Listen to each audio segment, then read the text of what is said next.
I went to click it on, and just like everything around here, everything else around here, it broke. Little belt clip broke on it. So I'll use this one.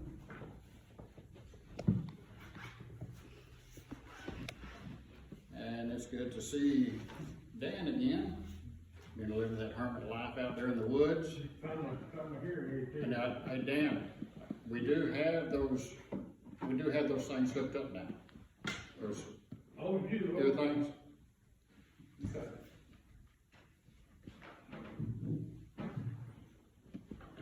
We're slowly figuring out this new fangled system here. This morning, we're going to look at the book of Joshua, chapter 13.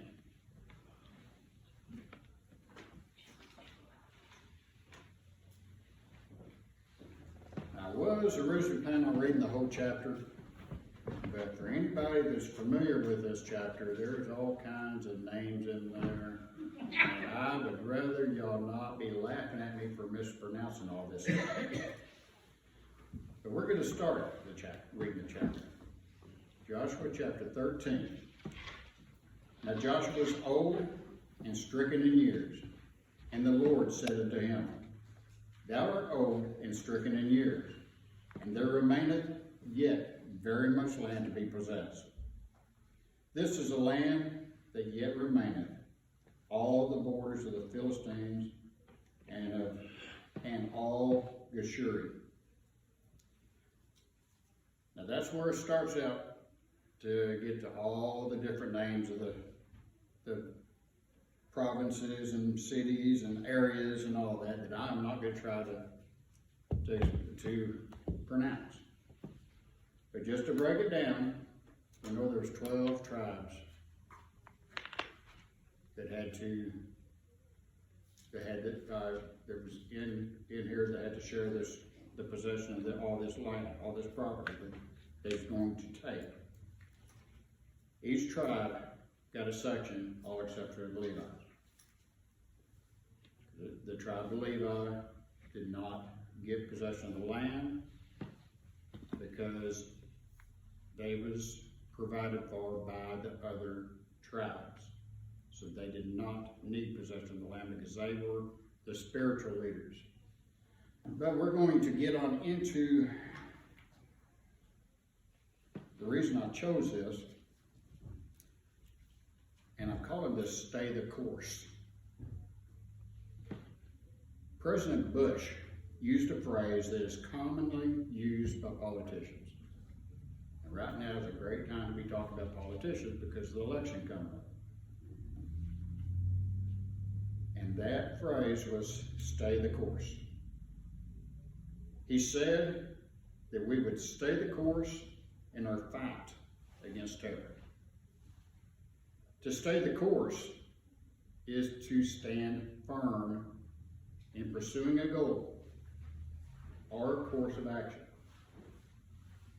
To persevere in the face of whatever challenges or obstacles one may encounter. So I was kind of curious as to the origination of this term, stay the course. So when I looked it up on the internet, the first use of this phrase that I found in print is in 1885. And it comes from another sort of course, the racetrack. Now to stay the course in this sense, for the racetrack, is to reach the ability of a horse to endure the race and to reach the finish line. And preferably they wanted it in a winning position. Now politicians had adopted this phrase often and use it to encourage their constituents. Now I want to use this phrase as the title of this message, because I want my message to be an encouragement for each and every one of us to stay the course. Amen. Now all of us need help staying the course from time to time. Now, a little illustration I found is that a little story and all. It seems that one day a kindergarten teacher was helping one of her students put on his cowboy boots. He asked for help, and she could see why. Even with her pulling and him pushing, the little boots still did not want to go on. They finally got one of the boots on. And then when the second boot was finally on his foot, she had worked up such a sweat. She almost cried when the little boy said, "Teacher, they're on the wrong feet." She looked down, and sure enough, they were. And it wasn't any easier pulling the boots off than it was putting them on. But she managed to keep her cool as together they worked to get the boots back on. And this time, they got them on the right feet.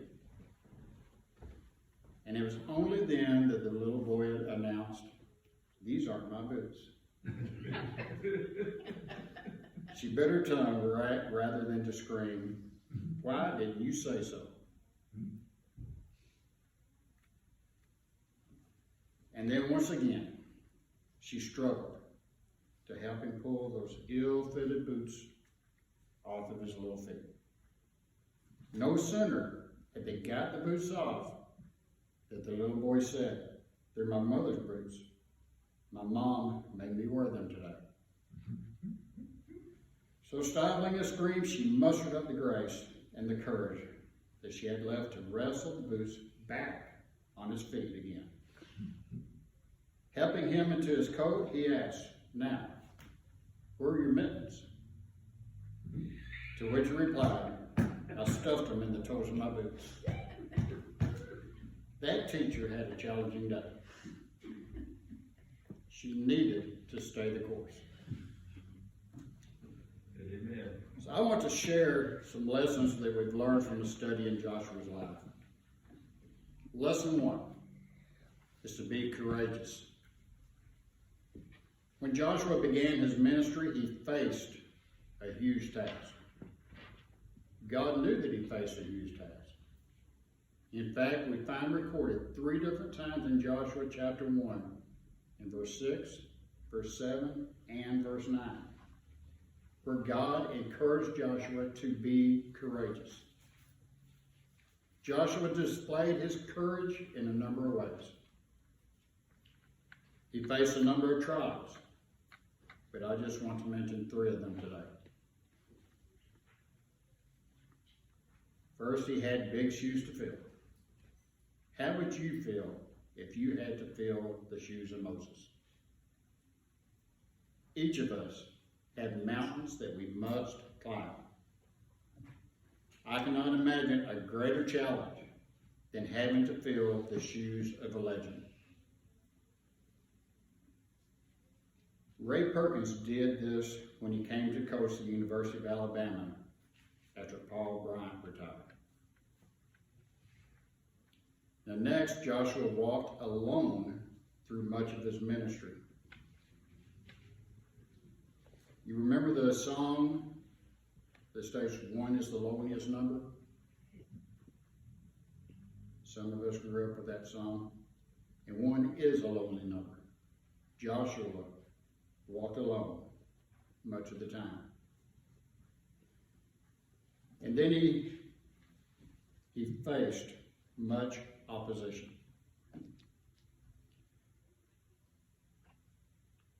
If you're going to stay the course, it will mean that you will have to stay the course in your spiritual life. Now, there's a man in Dundee, Scotland, who's confined to his bed for 40 years, having broke his neck in a fall at the age of 15. But his spirit remained unbroken. And his cheer and courage inspired people so much that he enjoyed a constant stream of guests. One day, a visitor asked him, "Doesn't Satan ever tempt you to doubt God?" "Oh yes," he replied. "He does try to tempt me. I lie here and see my old schoolmates driving along in their carriages, and Satan whispers, if God is so good, why does he keep you here all these years? Why did he permit your neck to be broken? What do you say when Satan whispers those things? Asked the guest. I take him to Calvary, show him Christ, and point to those deep wounds and say, you see, he does love me. Amen. And Satan has no answer to that.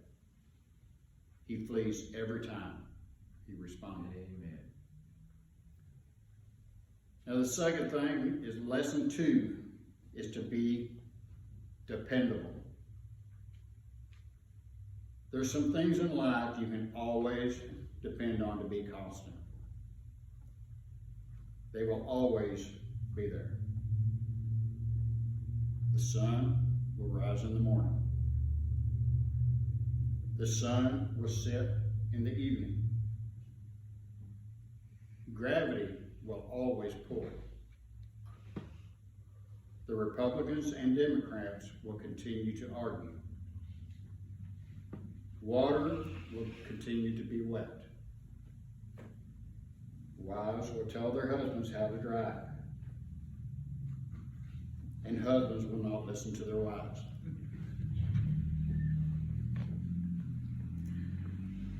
Joshua was dependable in at least 2 ways. He continued to serve faithfully, and even in his old age.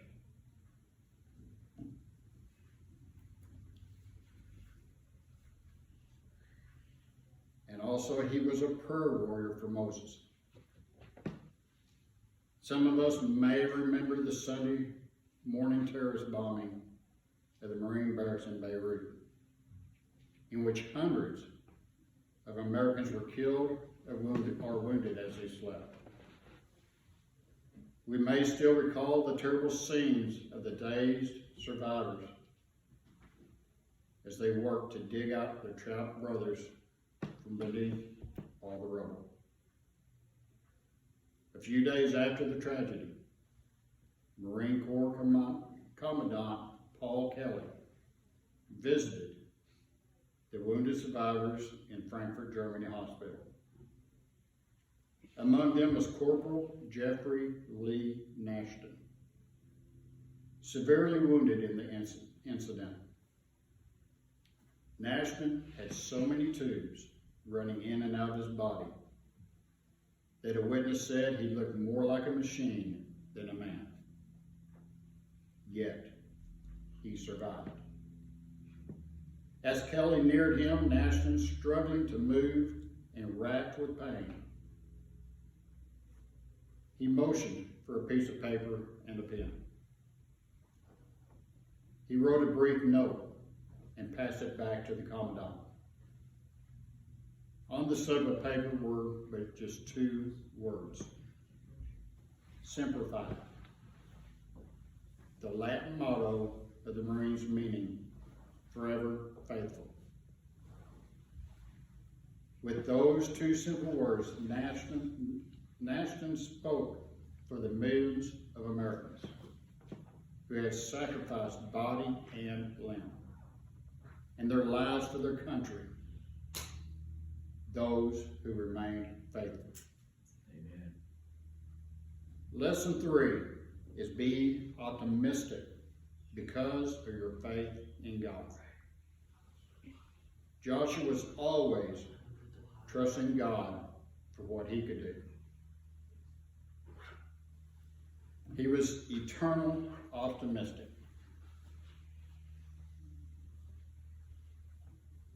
In Larry Olson's Outdoor Survival Skills, he tells of a guy who's been lost in the desert for days. His water and his food has long since ran out. His lips were parched. His tongue is swollen. His legs are bruised and bleeding from dragging himself across the desert floor. His body is scorched from the sun and covered with insect bites and cactus pricks. As he props himself up on his bleeding elbow to look over an oval, he sees nothing but wasteland through the sand-peppered eyes and comments this: "You know, a few more days like this, and I might get discouraged." Lesson 4, be an encourager. Mary Lincoln, the granddaughter of Abraham Lincoln, was the owner of a small box that contained the contents of her grandfather's pockets the night that he was assassinated. These effects were not publicly known until they came into possession of the Library of Congress. One of the items in the pocket of Abraham Lincoln on this occasion of his death was a letter to the editor praising Lincoln for his singleness of purpose. Everyone needs encouragement, even presidents as great as Lincoln was. So how did Joshua encourage those around him? He was a spiritual cheerleader. And he encouraged them by setting the example. We need to stay the course. Use Joshua as an example on how to stay that course.